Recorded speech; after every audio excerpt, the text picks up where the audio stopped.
Walang hiya siya. Pagbabayaran niya ang lahat. Ang kawawa nating anak. Nagpapakahirap makuha lang ang perang yon. Magbabayad siya sa ginawa niya.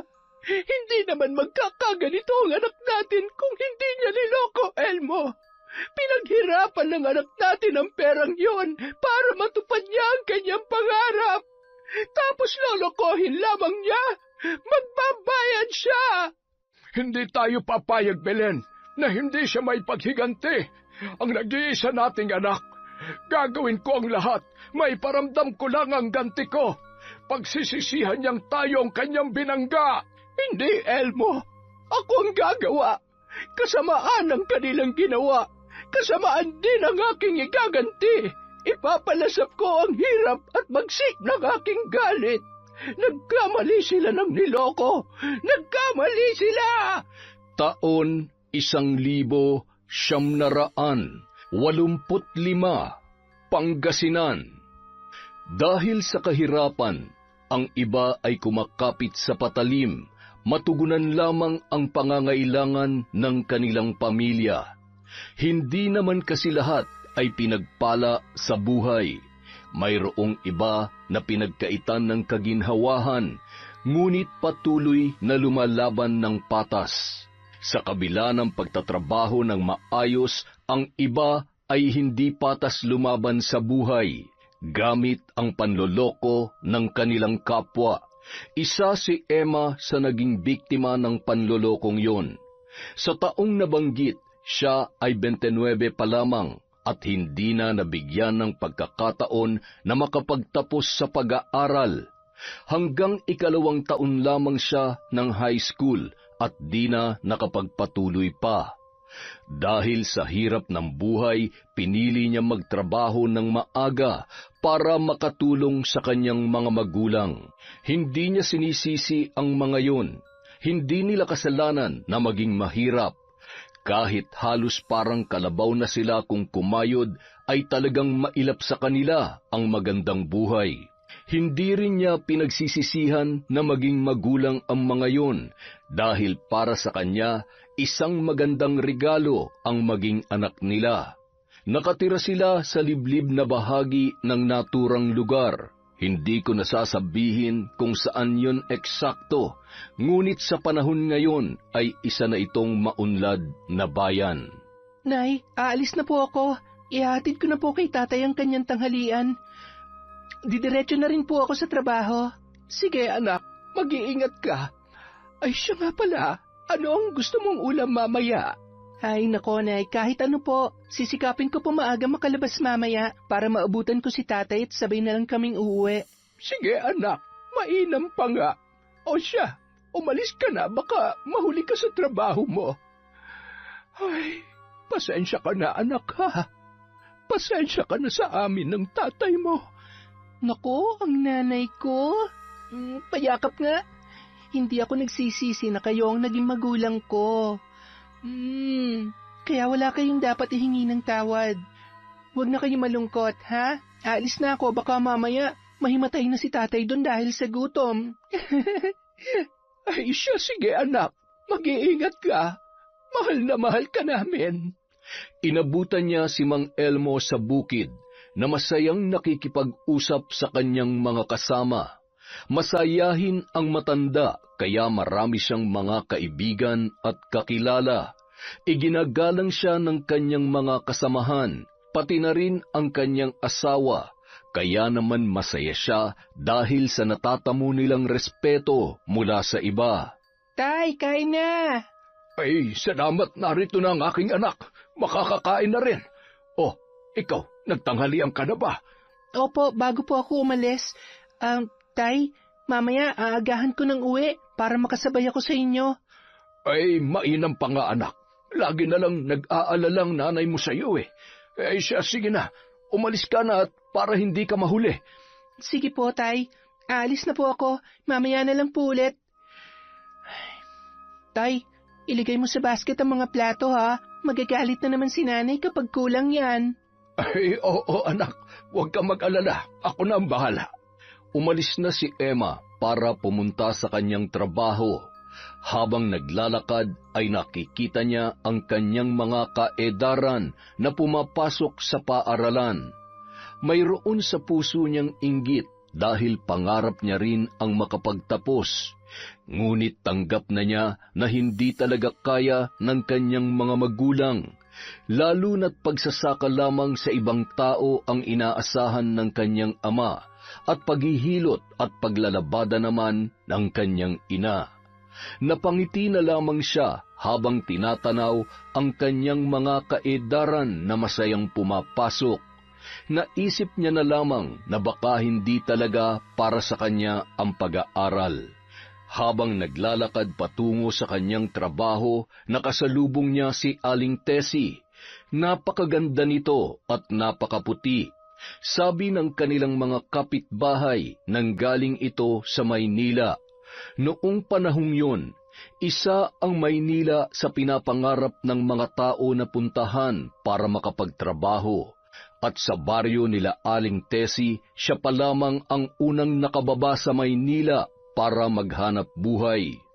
Walang nakakaalam kung anong trabaho ang meron siya doon. Sa pakiwari ng lahat ay maganda naman dahil sa kanyang itsura.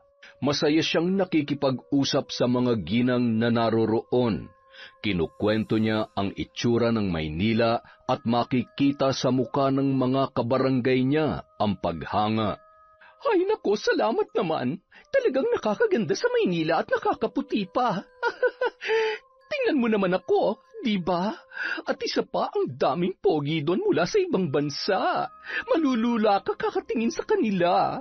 Ay siya, sige, Tess. Sisikapin ko makakuha ng pera para makapagtrabaho na doon ang anak ko. Hindi naman siguro sila mapapahamak doon, hindi ba? Ay nako, di sana napahamak na ako, di ba? Nasa ganoon silang pag-uusap nang mapadaan si Emma. Didiretso na sana siya ng lakad nang tawagin siya ni Jesus, ang kapatid ni Tessie. Napahinto naman siya at napalingon sa kabinati ang lalaki. Magandang araw sa iyo, Emma. Papasok ka na ba sa trabaho? Magandang araw din sa iyo, Jesus. Oo eh. Sige, Mo. Aba, yan na ba si Emma? Ang anak ni na Aling Belen at Mang Elmo? Oo, ate. Yung palagi kong kalaro sa bukid noon. Siya na nga yan. Dalagang-dalaga na. Parang kailan lang, di ba? Oo nga eh. Naku, napakagandang bata. Ay, naku, salamat po. Paumanhin po pero kailangan ko nang umalis dahil papasok pa po ako sa trabaho. Trabaho? Ano bang trabaho mo? Baka gusto mong subukan sa Maynila. Naku, ate. Huwag mo nang anyayin si Emma. Hindi yan papayagan ng mga magulang niya. Ay, sige na, Emma. Baka mahuli ka pa. Ano ka ba naman? Magandang kitaan doon, iha. Malaki ang sasahurin mo. Limpak-limpak na salapi ang... Ate, huwag si Emma. Okay? Sige na, Emma. Baka naiistorbo ka na namin. Sige. Mauna na po ako. Ingat ka, Emma. Ate, huwag mo nang idamay si Emma dyan. Tsaka siguradong hindi naman niya iiwan ang mga magulang niya. Masyado ka namang overprotective sa kanya. Tara na nga. Samantala, pagkarating ni Emma at ni Mang Elmo sa bahay. Nako, naabutan pa kayo mag-ama ng ulan. Ba't ginabiyata kayo ng husto? Oo. Sinundo ko na ang anak natin. Kanina pa kasi ako naghihintay sa bukid eh. Kawawa nga si tatay, Nay. Naulanan sa labas ng manukan. Ano po palang ulam natin? Nag-ihaw ako ng manok. Sakto namang umulan. Magbihis na kayo mag-ama ng sa ganun ay makakain na tayo. Ay sige, eto na. Matapos magbihis ng mag-ama, agad silang tumungo sa kusina. Tuwang-tuwa pa ang dalaga dahil manok ang kanilang ulam. Habang kumakain ay sumagi sa isip niya ang sinabi ni Tessie tungkol sa trabaho sa Maynila. Napatingin siya sa kanyang mga magulang, kitang-kita sa kanilang muka ang hirap sa pagtatrabaho. Lalo na ang kanyang tatay na halos sunog na ang balat dahil sa sikat ng araw sa sakahan. Ang nanay niya naman palaging nahuhuli na hinihilot ang kamay Marahil masakit ito dahil sa paglalaba. Nasa ganoon siyang pag-iisip nang tawagin siya ni Mang Elmo. Napapitlag pa siya sa paraan ng pagtawag ng kanyang ama na kanilang ikinagulat din. Ayos ka lang ba, anak? Opo, Tay. Ano ba yung iniisip mo? Parang napakalalim naman yata. Kasi po, Nay, nakita ko si Aling Tessie kanina. Tinanong niya ako kung gusto ko magtrabaho sa Maynila. Ha? Anak, hindi mo naman kailangan pumunta ng Maynila para magtrabaho. Oo nga, masyadong magulo sa Maynila at napakalayo noon. Napatingin lang si Emma sa kanyang mga magulang. Mababakas sa mukha nila ang pag-aalala. Alam niya na hindi siya papayagan ng mga ito dahil napakalayo nga naman ng Maynila. Nung mga panahong yun, mula sa kanilang lugar, halos buong araw kang magbibiyahe, makarating lamang sa Maynila. Maganda daw doon, Nay. Malaki ang sahod. Madali ako makakaipon pampagawa ng bahay natin. Wala namang problema dito sa tinitirhan natin, anak. Ay, sige na. Kumain na kayo. Huwag na natin pag-usapan yan. Natahimik na lamang ang dalaga at hindi na umimik. Nanghihinayang siya sa oportunidad na makapagtrabaho sa Maynila.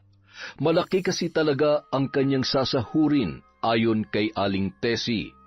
Sapat sana para mabigyan niya ng pahinga ang kanyang mga magulang at mabigyan sila ng magandang buhay. Gusto niya nang makita silang nakaupo lamang at masayang kumakain ng masarap na ulam sa simple ngunit maayos na tahanan. Makakamit niya lamang ang pangarap na yun kung makakapagtrabaho siya sa Maynila. Ngunit sa takbo ng kanilang usapan ay mukhang malabo yung mangyari. Kinabukasan, maagang pinapasok si Emma ng kanyang amo. Marami kasi umanang order ng manok papunta sa Maynila.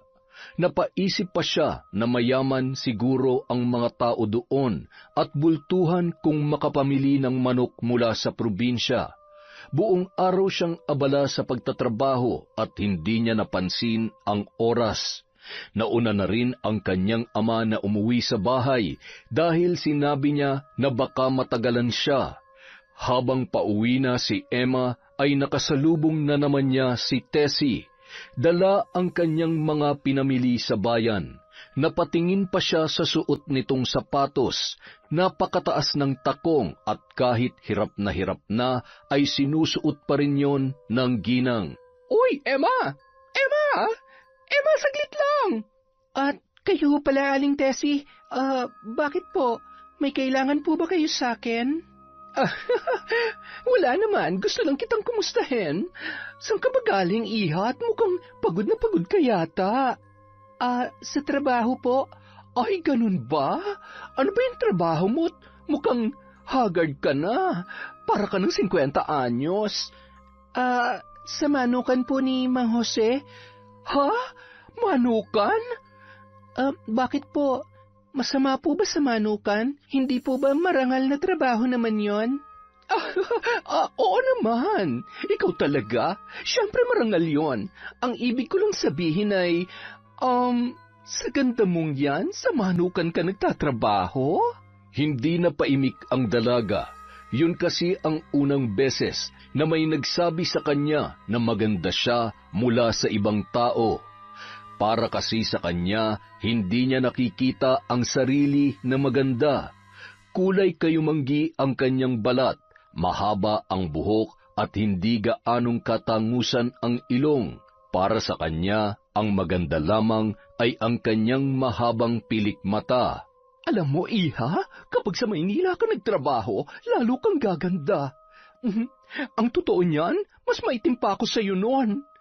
Pero tingnan mo naman ako ngayon, di ba? Hindi ko po kailangang pumuti. Ang gusto ko po ay yung magandang trabaho. Alam mo, lahat ng yan sa Maynila mo makikita. Malaki kasi ang sahod doon at talagang napakaganda ng lugar na yon. Noong mga panahong yon, hindi pa kalakihan ang sahod, ngunit malaki ang halaga ng pera. Mahirap kitain ang 1,000, ngunit marami ka nang mabibili sa 100 piso. Ayon kay Aling Tessie, kikita siya sa Maynila ng 5,000 isang buwan, bagay na kanyang ikinamangha. Tinanong niya pa kung anong trabaho ang sinasabi nito na malaki ang sahod. Anito sa kanya ay kainan ang kanyang papasukan. Hindi ba't magandang kitaan? Kaya mag-isip ka. At kung gusto mong inaalok ko sa'yo, sabihan mo lamang ako. Ate! Huwag mong sabihin sa kapatid ko ang pinag-usapan natin, ha? Bakit po? Kasi ayaw niya magdala ako ng taga rito sa Maynila. Gusto niya kami lang ang titingalain dito. Ayaw ko naman ng ganon. Basta, huwag mong sabihin sa kanya, ha? Hindi na lamang umimik ang dalaga hanggang sa makalapit na si Jesus sa kanila. Napangiti naman siya nang batiin siya ni Jesus, habang masama naman ang pagkakatitig nito sa kanyang kapatid. Tahimik na lamang siyang nagpaalam sa dalawa. Sige, Emma, mag-iingat ka, ha? Salamat, Jesus. Sige po, mauna na po ako. Sige, Iha, mag-iingat ka. Salamat po. Umalis na ang dalaga at iniwan ang dalawa na walang lingon-lingon. Hinatid lang siya ng mga ito ng tingin habang siya ay papalayo.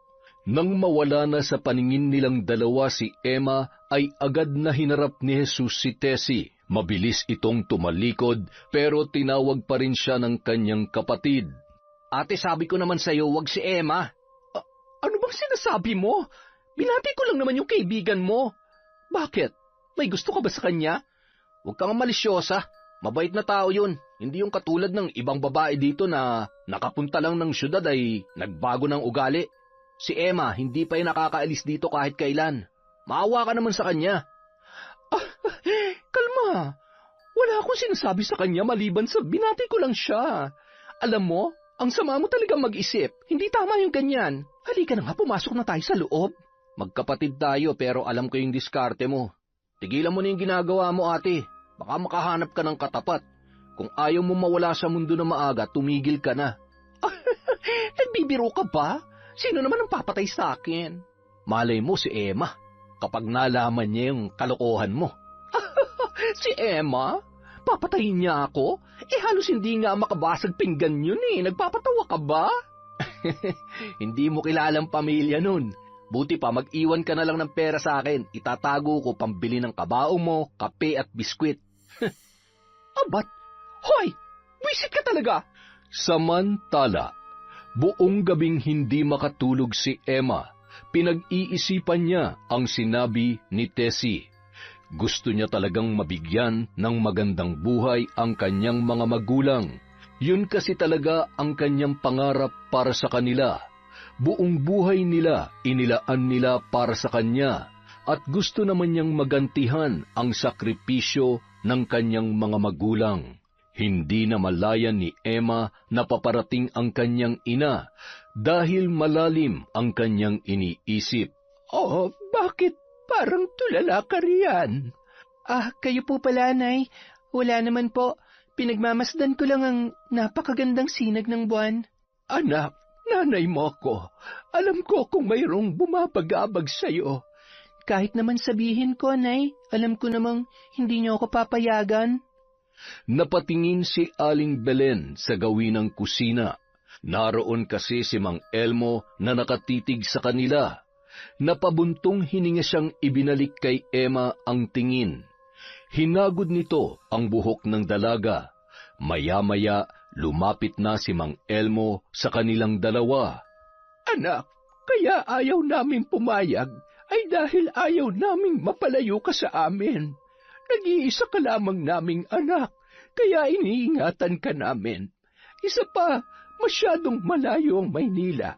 Kung may mangyayari sa'yo, katulad halimbawa na magkasakit ka, hindi kami agad makakapunta sa'yo. Anak, masyadong mapanganib sa Maynila. Hindi mo alam kung anong klase ang mga taong naroroon. Diyan nga lang sa bayan ay nag-aalala na kami sa'yo. Doon pa kaya sa Maynila? Hindi na lamang umimik ang dalaga. Nauunawaan niya naman ang kanyang mga magulang sa saloobin ng mga ito. Ngunit ang hangad lang naman niya ay makabawi sa lahat ng pagod nila mula nung bata pa siya hanggang ngayon. Gusto niya lang na guminhawa ang kanilang buhay. Pangarap niya na mag-alaga na lang ng hayop ang kanyang tatay para hindi na ito mabilad sa araw at ang kanyang ina naman ay manatili na lamang sa bahay.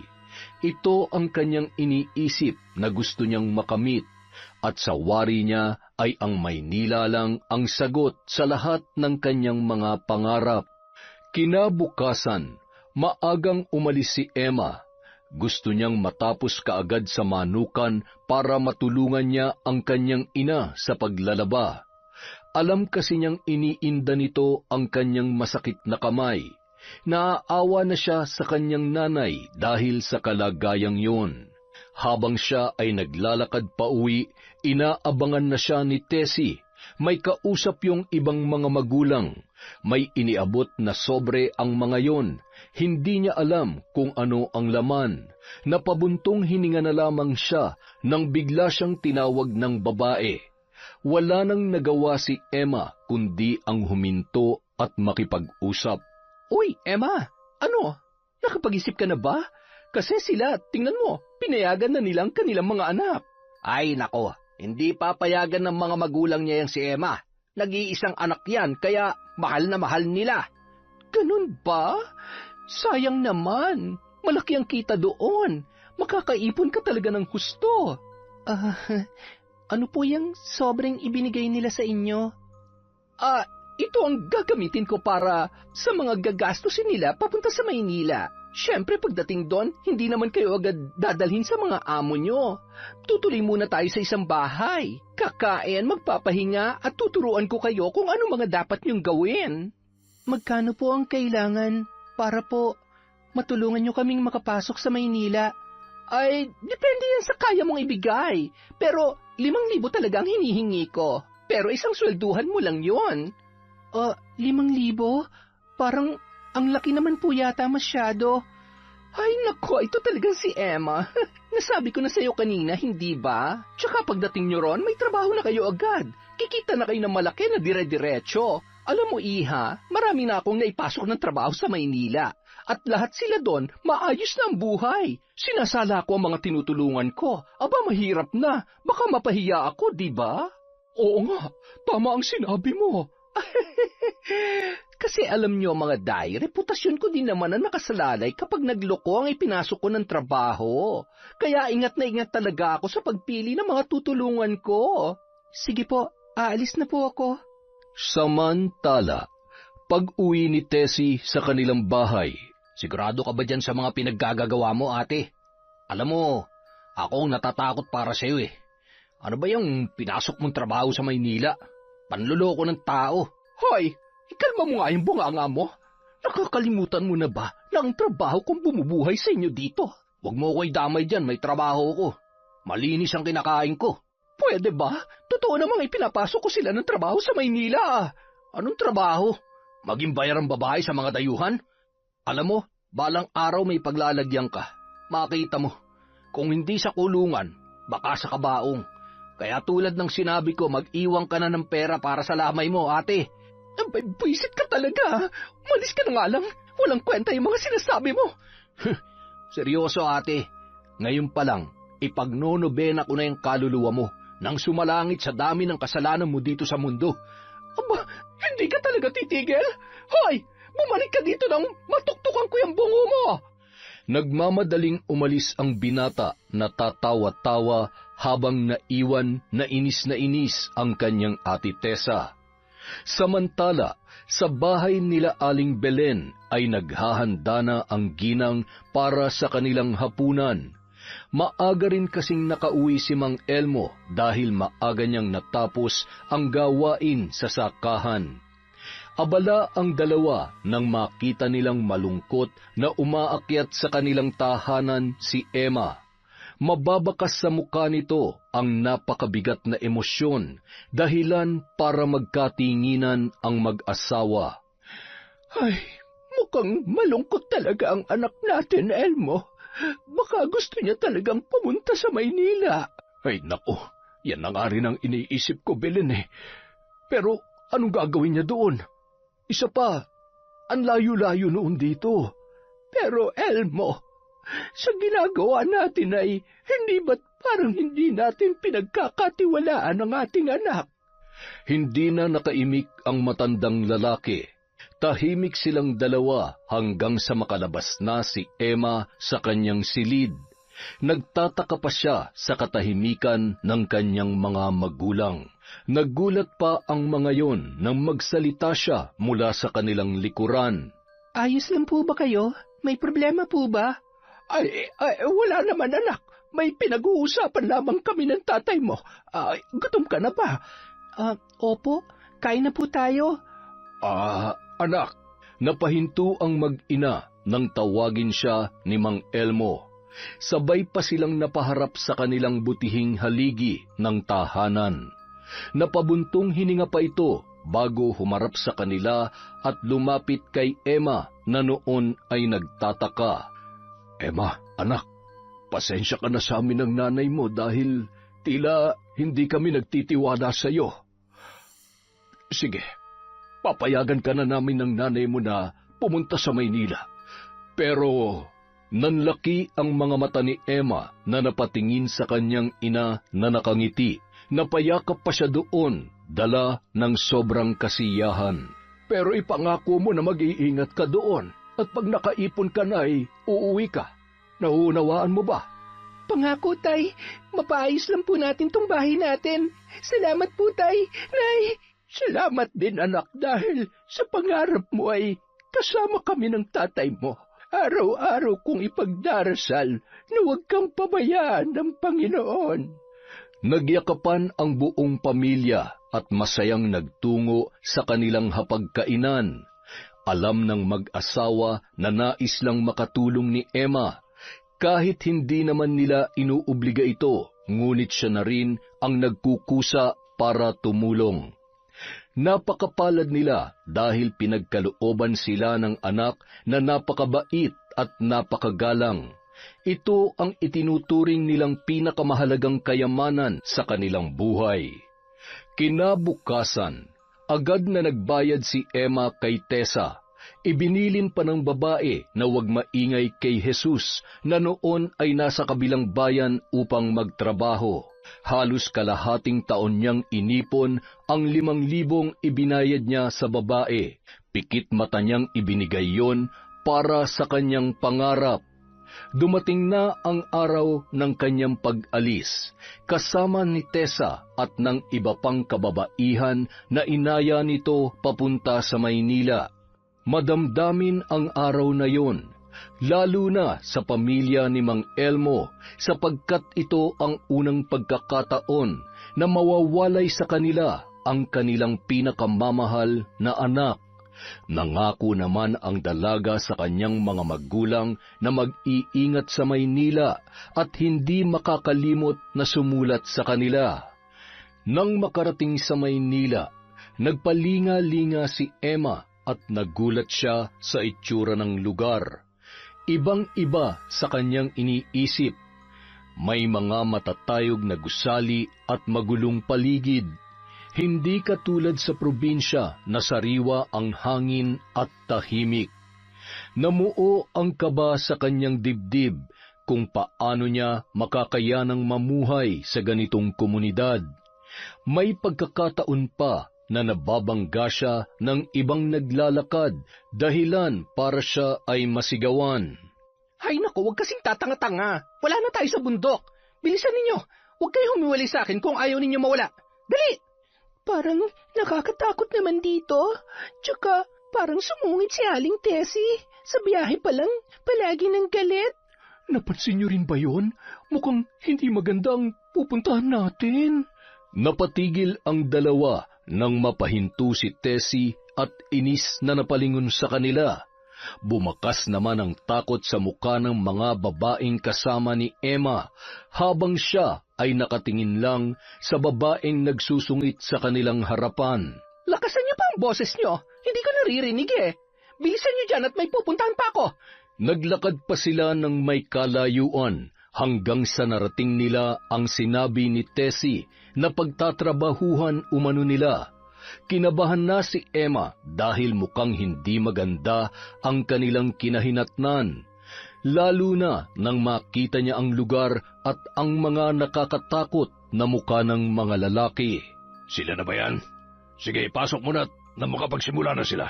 Sandali, Aling Tessie. Akala ko po ba karinderya ang papasukan namin? Karinderya nga, pero sa gabi bahay aliwan ng mga banyaga. Huwag ka nang maarte. Baka pumalya pang ibabayad nila sa akin eh. Pero hindi po ba nabayaran na namin kayo para sa trabahong to? Hay nako, ang dali nyo namang mauto. Ipasok nyo na nga to mga to, baka mabulilyaso pa ako. Nagsigawan ang mga babae nang hilahin sila ng mga lalaki papasok sa loob ng isang bar. Nakita pa nila na panay ang tawa ni Tessie habang sila ay kinakawayan. Ano to, Aling Tessie? Niloko mo lang kami? Uuwi na lang ako. Anong gagawin niyo sa amin dito? Magpakasaya ka na lang at magtrabaho. Bye! Hindi naging maganda ang buhay ng mga kababaihan sa Maynila. Inaabuso sila at halos hindi pinapakain. Minsan ay ginagawa silang parausan ng mga banyaga na noon ay talamak sa lugar na yon. Pinapasayaw sa entablado kahit labag sa kanilang kalooban. May pagkakataon na gusto niya nang kitilin ang sarili niyang buhay dahil hindi niya na makayanan ang ginagawa sa kanya. May pagkakataon rin na gusto niyang pagsisihan na nangarap siyang makarating sa impyernong lugar na kanyang kinasasadlakan. Wala naman siyang ginawang mali. Nangarap lamang si Emma na makapagtrabaho at maibsan ang pasanin ng kanyang magulang. Oo nga't sumuway siya sa kanila, ngunit para din naman sa kanilang kapakanan ang kanyang ginagawa. Ni minsan ay hindi siya naging sakit ng ulo ng kanyang mga magulang. Samantala, pumunta si Jesus sa bahay nila Emma. Nabalitaan niya kasi na bumalik na ang kanyang kapatid mula sa Maynila. Kinabahan siya na baka pati si Emma ay nalinlang noon. Hindi lingid sa kanya ang trabaho nito sa Maynila na isang bugaw na nagdadala ng mga inosenteng kababaihan sa syudad at aalokin ng trabaho na hindi nila alam kung ano ang klase. Ano ho? Sa Maynila? Oo, iho. Ayon sa kanya bibigyan siya ng trabaho ng ate mo. Pangarap kasi talaga ni Emma na mapaayos itong bahay namin. Bakit iho? Meron bang problema? Ilang beses ko nang sinabihan si ate na huwag niyang idadamay si Emma at talagang hindi siya nakinig sa akin. Hindi yata kita maunawaan. Nay, tay, kahit kapatid ko si ate Tessie ay hindi ko gusto ang ginagawa niya. Susunduin ko po si Emma sa Maynila. Kapag may nangyari sa kanya, lagot sa akin si ate Tessie. Ano yon? Ano ba ang ibig mong sabihin? Nay Belen, bugaw po si ate Tessie sa Maynila. Lahat ng mga dinadala niya doon ay nagiging bayarang babae. Ay, Diyos ko po, Elmo, ang anak natin. Ilang beses ko na siyang pinagsabihan, pero matigas talaga ang ulo niya. At sinaman talaga niya na wala ako. Nay, wag po kayong mag-alala. Liliban po ako sa trabaho at susunduin ko si Emma. Ay, salamat iho. Pakiusap, ibalik mo ang anak ko. Makakaasa po kayo, tay.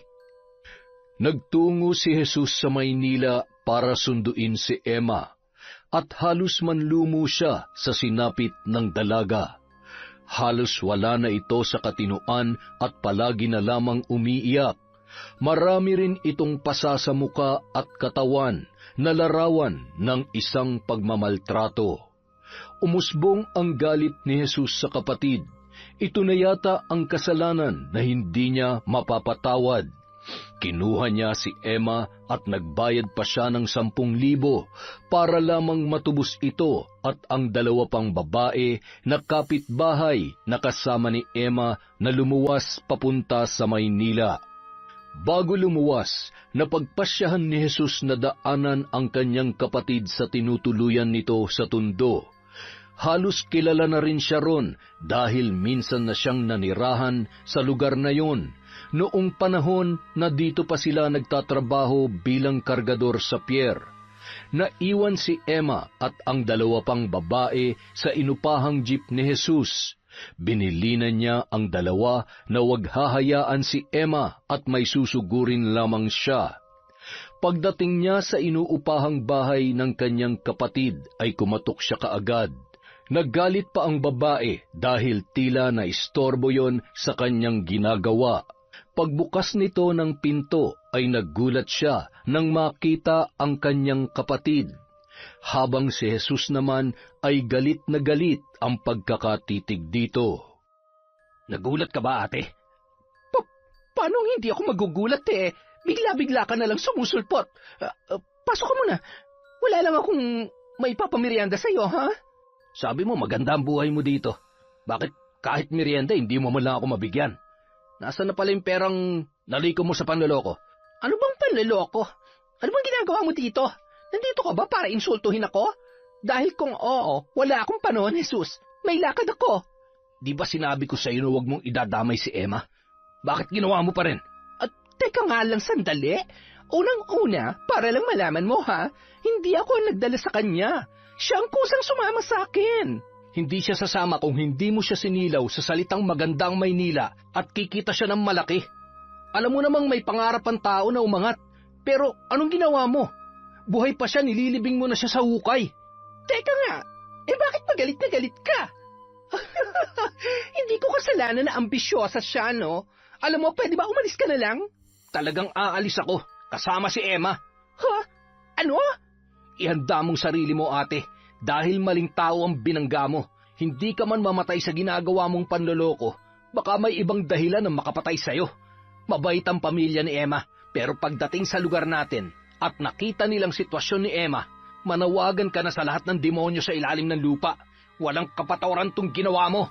Abat, hoy! Tinatakot mo ba ako? Dahil kung oo, pues hindi ako natatakot. Hoy! Bumalik ka nga rito! Samantala, halos madurog ang puso ng mag-asawa nang makita ang sinapit ng kanilang anak. Namuo ang galit sa dibdib nila. Hindi matanggap ang sinapit ng kaisa-isa nilang anak. Ang anak na minahal at iningatan nila sa loob ng 29 na taon. Ngayon ay nakikita nilang tila wala sa sarili at puro pasa ang katawan. Walang boses na umiiyak si Aling Belen habang si Mang Elmo ay pinipigil ang kanyang emosyon. Hinawakan ni Aling Belen ang kamay ni Emma at niyakap. Emma, patawad, umalis ako. Hindi ko napigilan si ate. Alam ko na wala yung kapatawaran. Walang iya siya. Pagbabayaran niya ang lahat. Ang kawawa nating anak. Nagpakahirap ipunin ang perang yon. Magbabayad siya sa ginawa niya. Hindi magkakaganito ang anak natin kung hindi niya niloko, Elmo. Pinaghirapan ng anak natin ang perang yon para matupad niya ang kanyang pangarap. Tapos lolokohin lamang. Magbabayad siya. Hindi tayo papayag na hindi may paghiganti ang ating anak. Ang nag-iisa nating anak. Gagawin ko ang lahat. Maiparamdam lang ang ganti ko. Pagsisisihan niya na tayo ang binangga niya. Hindi, Elmo. Ako na ang gagawa. Kasamaan ang kanyang ginawa. Kasamaan din ang aking ikaganti. Ipapalasap ko sa kanya ang hirap ng bagsik ng aking galit. Nagkamali siya ng niloko. Nagkamali siya. Nagpapasalamat kami sa kabutihan mo, Jesus. Pero hindi namin mapapalampas ang ginawa ng kapatid mo. Pinaghirapan ni Emma ang perang yon. At ang kanyang buhay, ang sarili niya ay pinangalagaan niya ng matagal na panahon. Walang kapatawaran ang ginawa niya. Nauunawaan ko po ang inyong nararamdaman, Mang Elmo. Gawin niyo po kung ano ang nararapat. Hindi ko alam kung bakit nagkaganoon si Ate Tessie, samantalang maayos naman kaming pinalaki ng aming mga magulang. Hindi mo kasi yung tunay na kapatid, kaya naiibang ugali nun sa inyo. Napulot lamang yan ng nanay mo sa basurahan. Sigaw ng galit na kapitbahay ni na Aling Belen. Isa kasi ang anak niya sa nabiktima at naloko ni Tessie. Ayon sa kanya, naniwala silang mabuting tao ang babae sapagkat mabuting tao ang mga magulang ni Jesus. Ngunit nagkamali sila. 5 taon noon si Tessie nang makita ng ama ng lalaki. Maliit pa noon ang panganay nilang anak na kuya ni Jesus. Tinuring nilang tunay na anak si Tessie, kaya habang lumalaki ito ay pilit nilang tinuturuan ng mabuting asal. Nang magdalaga ay nagpunta sa Maynila ang babae para magtrabaho. Ngunit hindi nila alam na hindi pala maganda ang napasukan nito.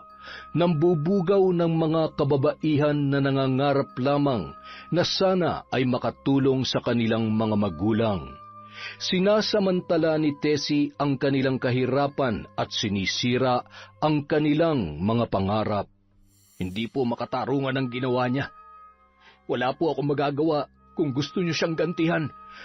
Kinagabihan, sa ilalim ng kabilugan ng buwan, ay nag-alay ng orasyon si Aling Belen sa harap ng kanyang altar. Ipinatong niya ang bungo at ang iba niya pang mga kagamitan sa pambabarang. Kailangan niyang iparanas sa nanloko sa kanyang anak ang galit ng isang ina. Tanging tunog ng mga kuliglig at kulisap ang iyong maririnig sa katahimikan ng gabi. Ngunit sabi nga nila, huwag palilin lang sa mapayapang kapaligiran, sapagkat hindi mo alam kung ano ang panganib na nagkukubli sa likod nito. Diyos ng kadiliman, ipahiram mo sa akin ang iyong kapangyarihan. Ikaw na siya naghahari sa ilalim ng lupa. Inaalay ko sa iyo ang isang kaluluwa. Kumulog at kumidlat sa kalagitnaan ng liwanag ng sinag ng buwan. Umihip ang malakas na hangin at naglakbay yon sa kalupaan, patungo sa bahay nila Aling Belen. Nilipad ang puting kortina sa silid ni Emma. Mababakas ang pait at hirap sa mukha nito kahit siya ay tulog na. Isang larawan na tunay siyang nahirapan sa lugar na kanyang pinangarap, ngunit paghihirap at pighati ang hatid nito sa kanya. Magbabayad ka. Damhin mo at lasapin ang aking parusa. Walang kapatawaran ang sakit na ihahatid ko. Magdurusa ka hanggat ikaw ay nabubuhay. Ito ang kabayaran sa lahat ng kasalanan mo. Mamamatay ka. Kakainin ng lupa ang iyong kaluluwa. Habang panahon kang magdurusa, kakainin ng mga uod ang iyong laman. At tuwing sasapit ang 6:00, magsusuka ka ng sinulid na walang dulo. Hihinto lamang ito pagsapit ng 7:00. Pahihirapan ka ng sumpa habang buhay ka. Makakapagpahinga ka lamang kapag ikaw ay patay na. Nabalitaan ng buong baryo na umuwi na si Tessa mula sa Maynila. Ayon sa kanila, bigla na lamang itong nangayayat. Palagi umanong masakit ang kanyang tiyan na di niya na alam kung bakit tuwing 6:00 lang niya ito nararamdaman. At minsan masakit ang kanyang lalamunan, lalo na kapag lumulunok. Pakiramdam niya ay may mga nakaharang na hindi niya maintindihan. Mukhang sinisingil ka na sa lahat ng kasalanan mo, ah. Pwede ba? Kung nakarma ako, dapat noon pa. Ngayon lang kasi tumalab. Nagpatingin ka na ba sa doktor? Ano daw ang sakit mo? Hindi nila malaman kung anong sakit ko. Pakiramdam ko palagi akong nasusuka. Pagsapit ng 6:00, nagkagulo ang buong kabahayan nila Jesus. Dahil nagsusuka na naman si Tessa, mas lalo silang nagkagulo nang makita na ang isinusuka ng babae ay sinulid na kasing nipis ng pantahi. Halos mapigtas ang ugat niya sa leeg sa kakasuka. Napasigaw din sila nang lumolobo ang kanyang balat na parabang may nagwawalang mga insekto na gustong lumabas. Nataranta ang kanilang ina, habang si Jesus naman ay nahuhulaan na kung ano ang nangyayari sa kanyang kapatid. Umalis ang kanyang ama para magpatawag ng albularyo na gagamot kay Tessa. Habang naghihintay, inaasikaso muna ng magkakapatid ang babae. Takot na takot sila dahil sa nakitang lumalabas sa bibig nito. Walang tigil ang paglabas ng sinulid sa kanyang bunganga. Maya-maya, dumating na si Mang Kanor, ang kilalang albularyo sa bayan na kaibigan din ni Aling Belen. Diyos ko, amang mahabagin, tulungan mo kong gamutin ang iyong anak. Tulungan mo kong labanan ang kasamaan. Aray! Aray! Pumasok ka sa katawan ng binarang mo. Kausapin mo ko. Ano ang pakay mo sa babaeng ito? Bakit mo siya sinaktan? Kausapin mo ko! Tinawag ni Mang Kanor ang mambabarang. Halos ilang minuto rin ang itinagal ng pananawagan ng albularyo. Umihip ang malakas na hangin. Kasabay noon ay ang napakalakas na kulog at kidlat. Ilang sandali pa, bigla na lamang nangisay si Tessie. Ang pagsuka niya ng sinulid ay may kasama ng dugo. Nahinto lamang ang kanyang pagsusuka nang sumapit na ang 7:00. Hinawakan ni Mang Kanor ang noo ng babae at muling tinanong, Sino ka? Ano ang dahilan at pinahihirapan mo ang babaeng ito? Dahil masama siyang tao. Nararapat lang yan sa kanya. Sandali, bakit ka bumalik sa pambabarang? Dahil ginising ng babaeng yan ang natutulog ko na sanang dyablo. Siya ang nagudyok sa akin na gumawa ng masama. Sinira niya ang buhay ng taong mahalaga sa akin. Kilala mo ko. Hindi ako mapanakit ng tao kahit paminamalit ako ng iba. Ngunit ibang usapan na kapag ang mahal ko sa buhay ang sinira niya. Huwag mo nang tangkain na labanan ako. Sinisiguro kong hindi ka magtatagumpay. Pagkabanggit ni Aling Belen sa mga salitang iyon, ay umalis na siya sa katawan ni Tessie. Muling nagsuka ang babae ng mga berdeng likido na parang lumot. Napaiyak na ang kanyang ina at ang 3 niyang kapatid na nakakakita. Samantala ang babae ay nakatingin lamang. Napatingin siya sa ina nang magtanong kung sino ang walang hiyang mambabarang na gumawa nito sa kanyang anak. Tay, nararapat lang yan sa kanya. Kaya nabarang siya dahil sa kawalang hiyang ginagawa niya. Ano bang pinagsasasabi mo dyan? Nagtatrabaho ng maayos ang kapatid mo sa Maynila para lang mabuhay tayo tapos sasabihin mong... Kayo lang po ang binubuhay niyan. Alam niyo ba kung anong trabaho ni ate sa Maynila?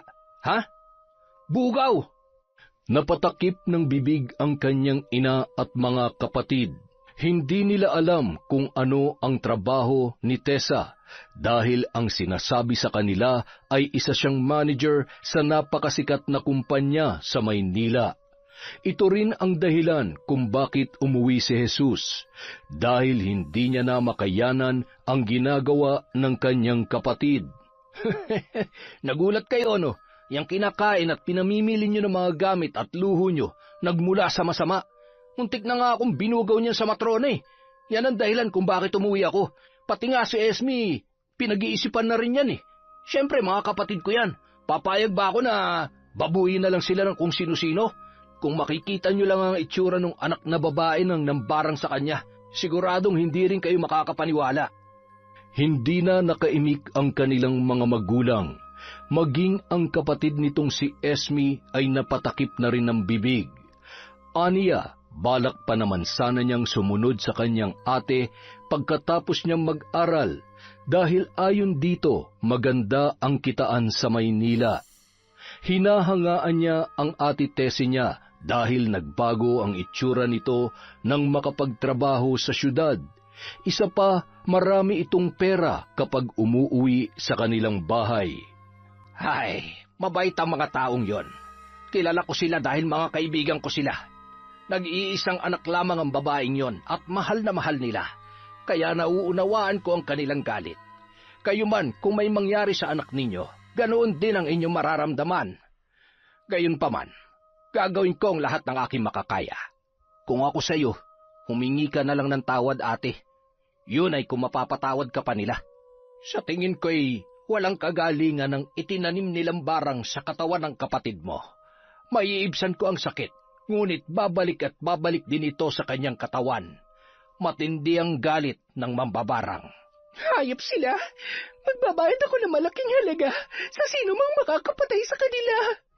Iniisip mo pa ba yan, ate? Ikaw to nakagawa ng malaking kasalanan, ikaw pa matapang. Mamamatay ka na lang lahat-lahat, gagawa ka pa ng kasalanan. Magdasal ka na lang at paghandaan mo ang lahat. Ano bang pakialam mo? Siguro, ang mahal mo si Emang nagpabarang sa akin, ano? Magbabayad siya. Ikaw ang magbabayad sa kasalanan mo. Tingnan mo ang itsura niya dun sa bahay nila. Wala na siya sa kanyang sarili at sigaw ng sigaw gabi-gabi. Ibinenta mo siya. Kinuha ang perang kanyang pinaghirapan at sinilaw mo siya sa kwento mong may buhay sa Maynila. Binaboy siya ng mga banyaga. Sinaktan ng kanyang amot pinagsamantalahan. Hindi pinapakain. Walang sahod na natatanggap. Sa tingin mo, may kapatawaran ng ginawa mo? Wala. Kaya mabuti pa magsisi ka na sa kasalanan mo. Hindi ko kasalanan yon. Para saan pa nagagamutin kita kung wala namang pagsisisi dyan sa puso mo? Mainam na hintayin mo na lamang ang araw na malagutan ka ng hininga.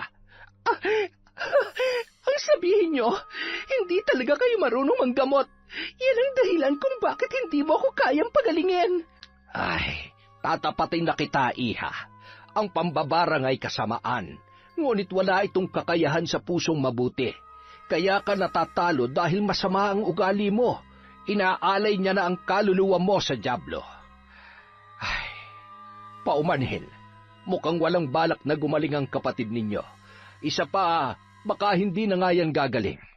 Sige na, aalis na ako. Hinatid ng binata si Mang Kanor sa labas.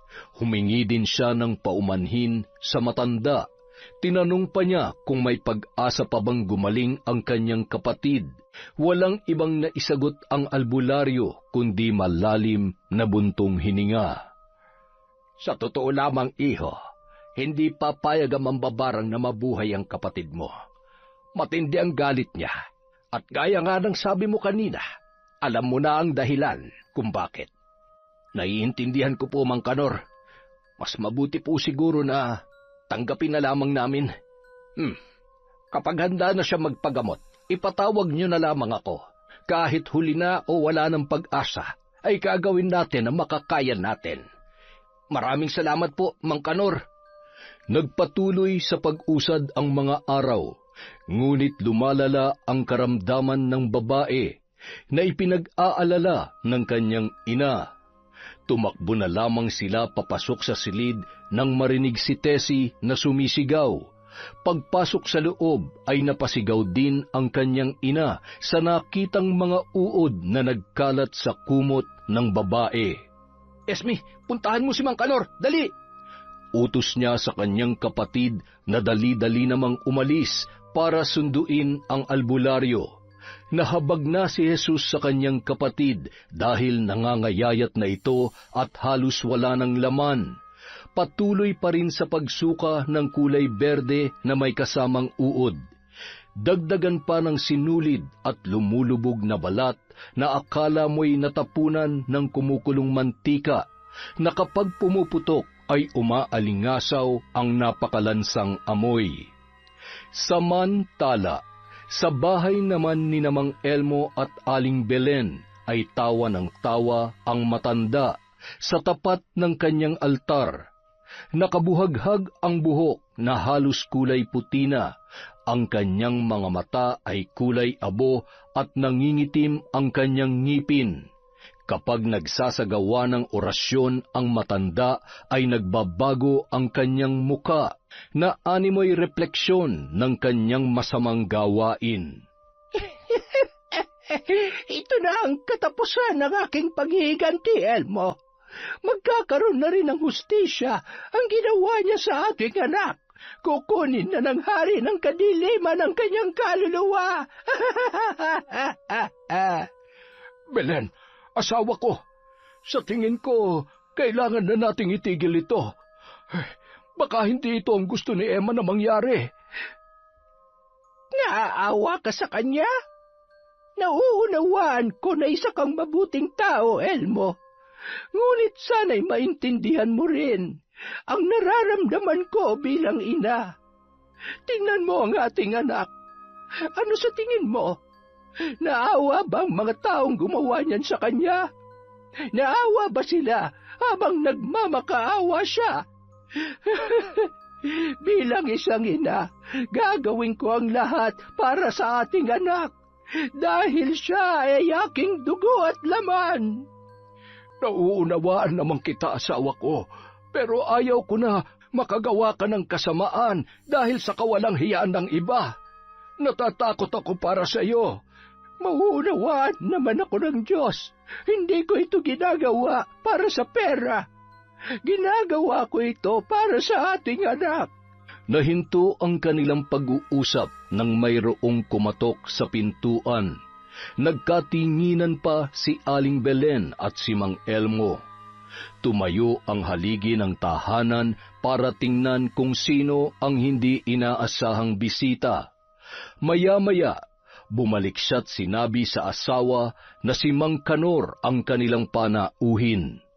Sinabi ni Aling Belen na siya ay susunod na lamang. Inayos niya ang sarili at bumalik sa dating anyo ang kanyang muka. Pinusod niya ang kanyang buhok saka lumabas mula sa kanilang kwarto. Belen, si Emma, kumusta? Nandoon sa kanyang silid. Wala sa sarili. Kagagawan yon ng taong gagamutin mo. Hindi mo ba kayang patawarin ng taong yon? Hindi. Gawin mo ang nararapat. Ngunit sinisiguro ko sa iyo na hindi siya gagaling. Nauunawaan ko. Ay, maaari ko bang makita si Emma? Nasa kanyang silid. Elmo, samahan mo si Kanor kay Emma. Matapos makita ni Mang Kanor ang dalaga, ay nagpaalam na ito at umalis. Aniya kay Aling Belen, hindi dahil gagamutin niya si Tessie ay wala na siyang pakialam kay Emma. Ginagawa niya lamang ang kanyang tungkulin bilang isang albularyo. Aniya, ipinagpapasa Diyos niya na lamang ang lahat dahil malaki rin ang kasalanan ni Tessie. Napatangulang ang ginang at sinabing nauunawaan niya ang tungkulin ni Mang Kanor. Samantala, sa bahay ni na Jesus ay naririnig na niya ang sigaw ni Aling Tessie. Dagdagan pa ng mga kapitbahay na nakikichismis sa labas. Para silang mga langaw na nag-uumpukan sa dumi ng kalabaw. Naghiwa-hiwalay lamang ang mga yon nang tumikhim na si Mang Kanor. Walang imik na pumasok ang albularyo sa loob ng bahay. Sinalubong pa siya ng binata sa pintuan. Salamat dumating na kayo, Mang Kanor. Pasok po. Oy kayo, magsiuwi na kayo. Hindi pa patay ang kapatid ko. Nandito ka ba para alamin kung patay na ako? Ate, ano ka ba naman? Kung gusto mong gumaling, umayos ka. Siya na ang nagsabi na wala na siyang aray. Ang tiyan ko. Ang tiyan ko. Ang sakit. Nataranta ang mga tao sa bahay nila Jesus. Pinalabas muna ni Mang Kanor ang mga kasama nila sa loob. Naiwan lamang ang binata at ang kanyang ina. Agad na binuksan ni Mang Kanor ang tiyan ni Tessie at sabay silang nagulat sa kanilang nakita. Napasigaw pa ang kanilang ina. Napakalaki ng tiyan ni Tessie na halos sasabog na. Makikita na ang mga ugat nito na halos kulay ube. Dali-dali namang lumapit si Mang Kanor sa babae at ginamot yun. Makikita sa mukha nito ang bakas ng pag-aalala sa itsura ng babae. Jesus, ikuha mo ako ng mainit na tubig. Ay, malala na ang sitwasyon ng kapatid mo. Dali-daling kumuha ng tubig si Jesus. Pagbalik niya ay kausap ni Mang Kanor ang kanyang ina. Naabutan niya ito na umiiyak. Tila ba mukhang seryoso ang kanilang pinag-uusapan dahil na rin sa paraan ng pag-iyak ng kanilang nanay. Ihanda na ninyo ang inyong mga sarili. Dahil sa tingin ko, hindi na magtatagal si Tessie. Matindi ang galit ng gumawa nito. Hindi yun papayag na gumaling pa siya. Nauunawaan ko po. Ngunit maaari bang gawin ninyo ang inyong makakaya? Baka sakali lang po na mapagaling nyo pa rin siya. Gagawin ko ang aking makakaya, iho. Pero hindi ko maipapangako na mapapagaling ko siya. Malakas ang sumpa na iginawad ng mambabarang. May kasama itong galit at panaghoy ng isang ina. Natigilan ang lahat nang muli na namang sumigaw ang babae. Halos lumuluwa na ang kanyang mga mata sa kakasigaw at halos mapigtas na ang kanyang ugat sa leeg. Pumuputok na rin ang mga lumulobo niyang balat na akala mo'y binuhusan ng asido at medyo nagkaroon na ng nana sa loob, dahilan para umalingasaw ang malansa nitong amoy. Napasukan naman si Jesus nang makita ang tiyan ng kanyang kapatid at masilayan ang sugat nito sa katawan. Hirap na ako. Mamamatay na yata ako. Kabayaran nito ng aking mga kasalanan. Manalangin ka na lamang, iha. Wala ng Diyos. Iniwanan niya na ako sapagkat ako ay makasalanang tao.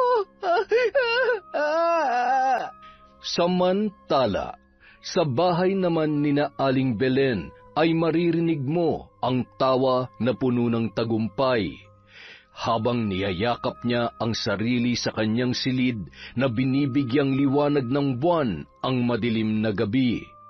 Sa kanyang bintana makikita ang napakalaki at bilog na buwan. Humahalakhak si Aling Belen, kasabay ng pagtulo ng kanyang luha. Nakamit ko na rin ang tagumpay. Naihain ko na sa kanilang tahanan ang aking kaparusahan at hustisya sa aking anak. Ano man ang kanyang dinadanas ngayon, ay hindi na ako ang may kagagawan. Unti-unti nang maaagnas ang katawan niyang lupa. Yon ang parusa sa kanyang kasamaan. Napatigil ang ginang nang may biglang kumatok sa kanyang pintuan. Inayos niya ang kanyang sarili at dahan-dahang tumayo. Pagbukas niya ng pinto ay bumungad sa kanya ang muka ng kanyang asawa. Belen, tama na. Tigilan mo na yan. Naririnig mo ba ang sinasabi mo? Wala na akong pakialam kung anong mangyari sa babaeng yon. Ang mahalaga sa akin ay ang aking anak. Alam ko, mahalaga din sa akin ang aking anak. Pero sapat na siguro ang pagpapahirap mo sa babaeng yon. Nagbayad na siya, Belen. Natubos niya na ang kanyang kasalanan. Ngunit kulang pa yon. Kulang pa, Elmo. Hindi pa yun sapat. Ang gusto ko ay magna siya habang nabubuhay. Bakit, Elmo?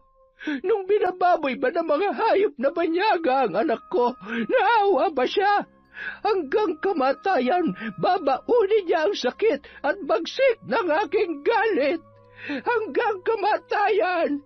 Natigil lamang ang mag-asawa nang sumigaw na si Emma mula sa kanyang silid. Nagkatinginan pa sila saka dali-daling nagtungo sa kwarto ng kanilang anak. Pagdating nila doon ay nakita nila itong nagwawala. Agad na dumulog ang mag-asawa kay Emma para ito ay pakalmahin. Tama na! Pakiusap, tama na! Bitiwan niyo ako! Ayoko na! Tama na! Anak, huminahon ka. Kami ito ng nanay mo. Pakiusap. Anak, narito si nanay at si tatay. Naparusahan ko nang nanakit sa'yo. Ayoko na! Pakiusap, hindi ko na kaya. Tama na! Labis ng sakit na nararamdaman ko. Ayoko na pakiusap. Maawa kayo. Nakita mo na, Elmo. Yan ang rason kung bakit ayaw ko siyang patawarin. Masakit sa isang ina na makitang nahihirapan ang kanyang anak. Kaya pagbabayarin ko siya. Pagbabayarin ko siya! Sa kabilang banda, kasalukuyang nagpapahinga sila Mang Kanor sapagkat nakatulog si Tessie. Habang sila ay nag-uusap sa kahihinatnan ng babae, ay bigla na lamang itong sumigaw. Dali-dali namang pumasok sila Mang Kanor sa silid ng babae at halos humiwalay na ang kanilang mga kaluluwa sa katawan nang makita ang kalagayan ni Tessie. Sumusuka ito ng tila buhok ng mais, habang ang balat niya ay may maliliit na uod na lumalabas. Napasigaw ang ina nila Jesus sa nakita, maging ang binata ay naggulat din. Noon, sa mga kwento lang niya naririnig ang ganitong pangyayari. Hindi niya lubos akalain na makikita niya ito sa totoong buhay. Ang mga uod na maliliit at kulay puti na parang uod ng prutas ay nahuhulog sa lupa sa tuwing lumalabas ito sa katawan ng kanyang kapatid. At habang pumuputok ang lumulobo niyang balat, kasabay nito ang nana na umaalingasaw ang lansa. Nang maamoy yon, ay nasuka pa ang binata, maging ang kanyang ina ay hindi na rin magkamayaw dahil sa kalunos-lunos na sinapit ng kanyang anak. 6:00 na pala ng gabi. Ano na ba ang petsa ngayon? Agosto 29 po. Bakit po? Ay, Diyos ko, ngayon pala ay kabilugan ng buwan. Iho, palakasin mo ang loob ng iyong ina. Mukhang dumating na ang oras ng kapatid mo. Ano ho? Ano hong ibig niyong sabihin? Ito na, iho, ang hatol ng mambabarang. Nasa kabilugan ng buwan ay, ano po, Mang Kanor? Ito na nga, sandali lang. Ito na ang oras na lilisanin ng kapatid mo ang mundo. Mabait ang mambabarang na yon, ngunit hindi mapagpatawad, lalo na't anak niya ang inagrabyado. Grabe kasi ang hirap na dinanas ng dalaga. Ay, nako. Kahit naman hindi kami magkasundo ni ate, hindi ko rin to pangarap para sa kanya. Sige po, pakakalmahin ko ang nanay ko at ihahanda ko ang kalooban niya. Naiwan sa loob ang albularyo. Nagsindi siya ng kandila, kamangyan at insenso para manawagan sa mambabarang na gumagawa noon kay Tessie. Nagdasal siya ng Latin habang iniikot ang insenso't kamangyan. Kumalat na sa buong silid ang usok, dahilan para magsisigaw ang dalaga. Tinatawagan kita. Pumasok ka sa katawan ng babaeng ito. Kausapin mo ako. Paulit-ulit na binibigkas ni Mang Kanor ang panawagan sa mambabarang. Naabutan pa ng binata ang albularyo na nananawagan, habang ang iyak ng kanyang ina ay maririnig mula sa sala ng kanilang bahay. Sinabi ni Jesus sa kanya ang maaaring mangyari sa kapatid, kaya ganoon na lamang ang nararamdaman niyang kalungkutan. Nakikiusap ako sa iyo. Pumasok ka sa katawan ng babaeng ito. Bigla na lamang huminto sa pagpupumiglas si Tessie at nagbago ang kanyang itsura. Senyales na nakapasok na sa katawan nito ang mambabarang. Napatingin siya kay Mang Kanor at kay Jesus. Mababakas sa mukha nito ang galit at pagkamuhi. Nakikiusap ako. Bawiin mo na ang itinanim mo sa katawan ng babaeng ito. Pakiusap, patawarin niyo na po ang ate ko. Bakit? Nung nakiusap sa kanya ang anak ko, pinakinggan niya ba? Walang gabing hindi sumisigaw ang anak ko. Nagmamakaawa na tigilan na nila ang kanilang kahayupan. May nakinig ba? Tuwing gabi, binabalikan siya ng masasamang panaginip dahil sa kanyang masasamang karanasan. Kaya bilang isang ina, bilang isang galit na ina, hindi ko aalisin ang anumang itinanim ko sa babaeng ito.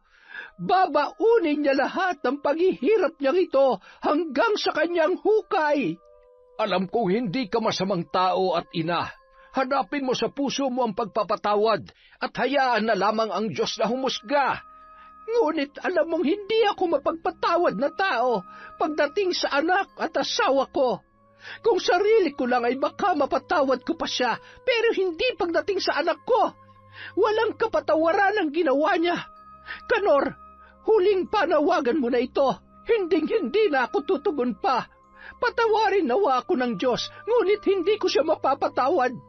Handa na ako kung saan mapunta ang aking kaluluwa. Sandaling nawalan ng malay si Tessie, ngunit makalipas ang ilang minuto ay nagsusumigaw na naman yon. Halos namilipit na ang kanyang katawan sa sakit na kanyang nararamdaman. Nagsisisigaw na halos mapigtas na ang kanyang lalamunan at lumuwa na ang kanyang mga mata. Napapaiyak na ang kanyang ina dahil sa sinasapit ng kanyang anak. Hindi man ito lumabas sa kanya ay itinuring niya ito na tunay na anak. Napayakap na lamang siya kay Jesus sapagkat hindi niya na makayanan na makita na nahihirapan si Tessie. Aray! Ang sakit ng tiyan ko! Aray ko! May lalabas sa tiyan ko! Nay! Mamamatay na yata ako! Diyos ko mahabagin, tulungan niyo po ako na labanan ng kasamaan. Pagalingin mo ang anak mong ito. Inay, kung mamamatay man ako ngayon, ihingi mo ako ng tawad sa mga taong aking nasaktan. Nagawa ko lamang yon para sa inyo. Hindi ko nakakayanin ang sakit na ito, Nay. Anak, manalangin ka. Alam ko na mapapatawad ka niya. Mang Kanor, susubukan kong pumunta sa bahay nila Emma. Baka sakaling makinig sila sa akin. Malapit nang sumibol ang buwan, pero maaari mo ring subukan. Sige na, iho. Umalis ka na, madali ka. Napatingin pa sila kay Tessie nang ito ay sumigaw. Panay ang kamot niya sa kanyang katawan. Nangunot pa ang noo ni Jesus nang may makitang tila itim na lumalabas sa mga sugat ng babae. Nilapitan ni Mang Kanor at tiningnan yon. Hinawakan niya ito at dahan-dahan niyang hinila. Saka lamang niya napagtanto na ito ay buhok ng tao. Napasigaw si Tessie sa hapdi habang ang ina ni Jesus ay parang nasusuka na sa kanyang nakikita. Napatingin pa si Mang Kanor sa binata na tila ba sinasabi na umalis na kahit huli na ang lahat. Napatango na lamang ang binata at nagtungo na sa bahay ni na Emma. Binaybay niya ang daan sa ilalim ng buwan na siyang nagbibigay liwanag sa kanyang dinaraanan. Kinakabahan, ngunit kailangan niyang subukan. Kahit pa alam niyang mali ang ginawa ng kanyang kapatid, nababatid niya na hindi yon mapapatawad ni Aling Belen. Ngunit kailangan pa rin niyang subukan ang kanyang makakaya, alang-alang sa kanyang ina. Sa lalim ng kanyang iniisip ay hindi niya namalayan na nasa harapan na pala siya ng bahay na kanyang pupuntahan. Tao po! Aling Belen! Ilang minuto ang lumipas bago bumukas ang pinto. Bumungad sa kanya ang muka ng tila pagod na si Mang Elmo. Nagulat pa ito nang siya ay makita. Napatingin pa siya sa loob ng kanilang tahanan bago siya muling humarap. Jesus, anong ginagawa mo dito? Mang Elmo, nariyan po ba si Aling Belen? Umalis ka na lamang, iho. Hindi ka niya haharapin. Sige na. Gusto ko lang po makausap si Aling Belen. Pakiusap po, Mang Elmo. Pero galit na galit ang asawa ko ngayon. Sinong nariyan, Elmo? Sabay pa silang napatingin sa nagsalita sa likod ng matandang lalaki. Bumungad sa kanila ang walang kahit anong emosyon na si Aling Belen. Nakatingin lang sa kanila ang matanda. Ang kanyang mga mata ay walang kahit na anong reaksyon. Aling Belen, pakiusap po. Gusto ko lamang po sana kayong makausap. Pumasok ka. Elmo, ipagtimpla mo siya ng tsaa. Halika, tuloy ka. Sumunod naman sa kanya ang binata. Nagpalinga-linga pa ito sa buong paligid ng bahay ni Aling Belen. Inaya siya ng ginang na umupo at hinintay ang pinahanda niyang tsaa. Nagpaalam muna siya na may kukunin sa loob. Napatango naman ang binata at naupo sa sofa ni na Aling Belen. Hindi pa man umabot ng 10 segundo ay lumabas na ang matanda kasama ang kanyang anak na si Emma. Napatayo naman ang binata nang makita ang kalagayan ng dalaga. Tila wala ito sa sarili at nakatingin lamang sa kawalan. Tingnan mo ang nangyari sa anak ko. Dahil yan sa kapatid mo. Halos nawala na sa kanyang sarili. Iyak lamang at pagmamakaawa sa gabi ang kanyang sinasambit. Tingnan mo, sabihin mo kung paano ko mapapatawad ang taong gumawa nito sa kanya. Sabihin mo, paano? Aling Belen, Emma, patawarin niyo ako. Patawarin mo ako, Emma, kung hindi kita naprotektahan laban sa kapatid ko. Patawarin niyo po ako, Aling Belen, dahil nahuli ako ng dating. Patawad po. Iho, wala kang kasalanan. Hindi ka dapat humingi ng tawad. Ikaw ang nagbalik sa amin kay Emma. Patawarin niyo ako, Aling Belen, sa kasalanan ng kapatid ko. Ako na po ang humihingi ng paumanhin sa inyo. Hindi mo kasalanan ang kasalanan ng kapatid mo.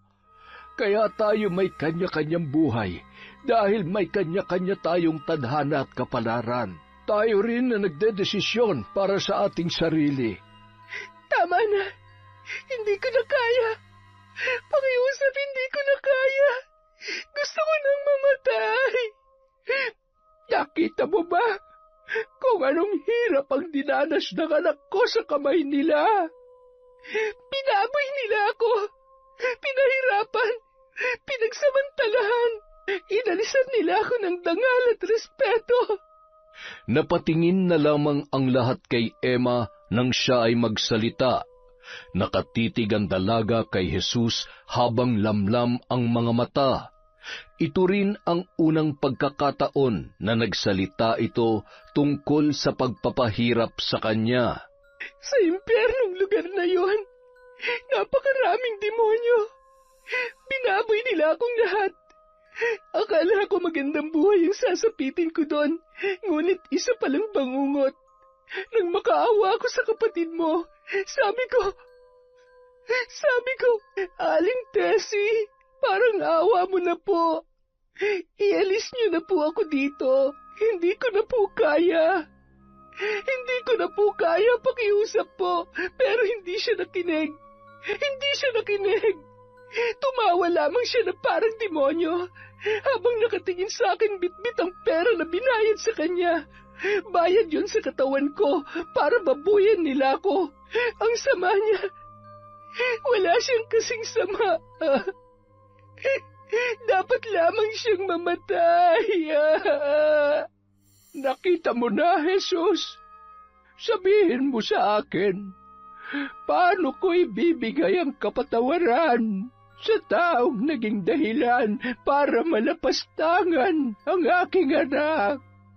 Napaiyak na rin ang binata at lumapit, hinawakan ang kamay ng kanyang kaibigan.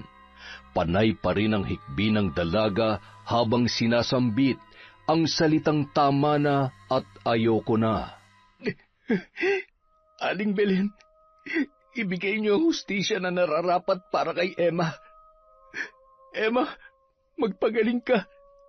Hindi pa itong katapusan ng mundo para sa iyo. Ano man ang sinapit mo sa malulupit na mga taong yon, handa kaming pawiin ang takot mo at pighati. Mahalaga ka sa mga taong mahal ka, Emma. May awa ang Diyos. Alam ko hindi siya natutulog at papanagutin niya ang taong sumira sa iyo. Hindi ako Diyos para magpataw ng parusa at kumitil ng buhay. Pero alam ko, mauunawaan niya ako. Para sa aking anak, gagawin ko ang lahat, kahit matupok pa ang kaluluwa ko sa nagliliyab na apoy. Mas gugustuhin kong mapunta sa pinakamadilim na mundo, basta masilayan lamang ang anak ko sa liwanag. Makalipas ang ilang sandali ay umuwi na ang binata. Naririnig niya ang iyak ng kanyang ina at mga kapatid. Napatingin siya sa langit kung saan napakaliwanag ng buwan. Napakaganda ng sinag nito, lalo na ang kaparangan na tila ba nakikisayaw sa hanging bumababa at nagbabaybay sa kalupaan. Hindi na siya nagulat. Alam na niyang mangyayari ito sa kanyang kapatid. Pagpasok niya sa kanilang tahanan ay naabutan niyang palabas na si Mang Kanor. Tinapik siya nito sa balikat at nagpaalam na ang albularyo. Hindi siya pumasok sa silid, ngunit nakikita niya ang kanyang kapatid na wala ng buhay. Halos naaagnas na ang kanyang katawan. Nagmistula yung butot balat na malaki ang tiyan. Ang kanyang balat ay may mga sugat. May iilang hibla pa ng buhok sa mga sugat na ito at ang ibang buhok ay nasa maliit na palanggana sa gilid ng kanyang kama. Tapos na ang paghihirap ni Tessa. Sa isip niya naway nahanap na nito ang liwanag sa kabila ng kanyang mga kasalanang nagawa. Samantala, makalipas ang 2 linggo, Bakit hindi mo nilabanan ang aking barang? Alam ko naman na kaya mo yon. Dahil masama siya, at alam ko na yun rin ang nararapat na parusa para sa kanya sa lahat ng kasalanang ginawa niya. Hindi natutulog ang Diyos. Alam ko na darating ang araw na magiging maayos din ang lahat. Handa na ako, Kanor. Ano man na maging kapalit ng kasalanang ginawa ko. Mapunta man ako sa nagliliyab na apoy ng impyerno, kahit mahirap ay tatanggapin ko. Basta makita ko lang ang mga mahal ko sa kanyang paraiso. Kung ganoon man, makakangiti pa rin ako sa kabila ng hapdit paghihirap sa impyerno. May awa ang Diyos, Belen. Hindi siya bingi sa iyong hinaing. Humingi ka lamang ng paumanhin ng buong puso, hindi kanya bibiguin. Minsan sa buhay natin, hindi natin maiiwasan ng madilim na nakaraan. Ngunit kung may Diyos ka sa puso mo, mahahagilap mo ang liwanag pagdating ng araw. Patawarin mo na si Tessie, nang sa ganun ay mapatawad mo na rin ang iyong sarili. Nasa ganoon silang tagpo nang dumating ang binatang si Jesus. Ito kasi ang araw na magpapatingin sila sa doktor para matulungan si Emma sa kanyang trauma. Masaya na rin si Aling Belen sapagkat palaging nakaalalay sa kanila ang binata. Paalis na sila kasama si Mang Elmo. Nagmano pa ang dalawa kina Mang Kanor at Aling Belen. Bago sila nakababa ay humarap sa kanila si Emma na may ngiti sa kanyang mga labi. Nay, panahon na para palayain natin ang ating mga sarili sa galit at puot. Maging masaya na po tayo at magpatuloy tayo sa ating buhay. Napangiti na lamang si Aling Belen. Sa gulat niya ay nayakap niya ang kanyang anak, sabay tango habang nag-uunahan ang kanyang mga luha na nagmumula sa kanyang mga mata. Yon! Isa na naman pong napakagandang kwento mula sa kwentong Enteng. Isa na naman pong paumanhin. Pasensya na po kayo, meron lang pong pinaparash na trabaho ang GMA. So, promise, sa susunod po, sigurado na yon, Siguro mga 300 ang isa-shoutout natin. May tatapusin lang po ako. Marami pong salamat sa walang sawang pagsuporta sa Kwentong Enteng.